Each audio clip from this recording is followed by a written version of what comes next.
of having killed over 9,000 Russian troops, having shot down 33 Russian aircraft, 37 Russian helicopters, smashed over 200 tanks and 900 armored personnel carriers. These are very, very big numbers, Hannah.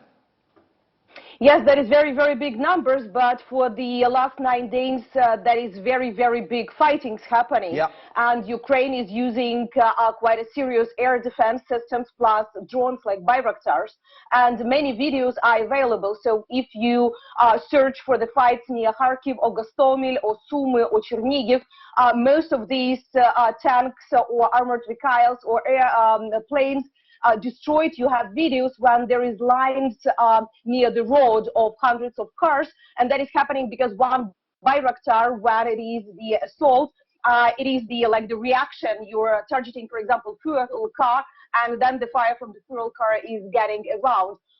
And many other examples. About the 9,000, we are talking about approximate numbers. The reason is that, first of all, definitely in many places where the fightings are happening, we cannot calculate the full numbers.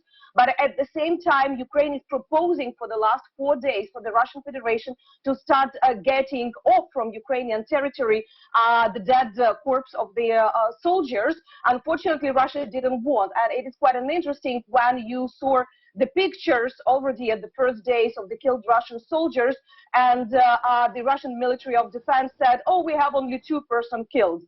Even on the video, it was visible of much, much bigger amount of dead personnel. So that is definitely, as you said, will be quite an information campaigns happening, because for Russia, Russia presented itself as a mighty superpower, military power. So when they are not getting their goals and when they have victims, it is very difficult for their armed forces to acknowledge that they have losses. You know, Hannah, yes, there is always a lot of misinformation when it comes to conflict. There is always this curtain of a fog of war on both sides. I'm not saying that it's coming from Ukraine alone. There are always claims and counterclaims happening. I just wanted to ask you, we have seen images of the damage. We have seen, smashed tanks and, perhaps the debris of aircraft. The reason I'm asking you this is because there is a great deal of imagery, video footage, coming out from Ukraine right now.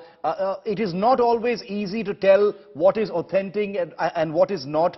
Many media have been playing things which don't really depict the reality of what's going on the ground. Are you saying that the video footage of what's coming out does not show the entire picture? Because so far we have not seen that kind of scale of damage that the Ukrainian side is claiming. And I must admit, it's not visible of what the Russian sides are claiming also. The issue is that I've been working with the information security for quite a long time. Yeah. So I definitely checking and double checking, and I understand, and I worked with conflict for many times, so I know how it works. The issue is that we now have more than 1,000 foreign journalists in the country. So many of the footages, you are not receiving the Ukrainian propaganda as Russia can present it. You have, including Indian journalists, there are many of them, and you've been reporting about what happened, for example, in Kharkiv. The question about the casualties, you need to understand one thing, that Russians predominantly striking the civilian quarters. They are striking the buildings, the administrative buildings, and the living quarters of the cities. At the same time, Ukrainians are trying to target the military columns, the cars of the Russian Federation. That's why it can be a certain disproportional. Still, Russians definitely tried to attack the military bases as well, one of the first and Ukraine is reporting our casualties as well.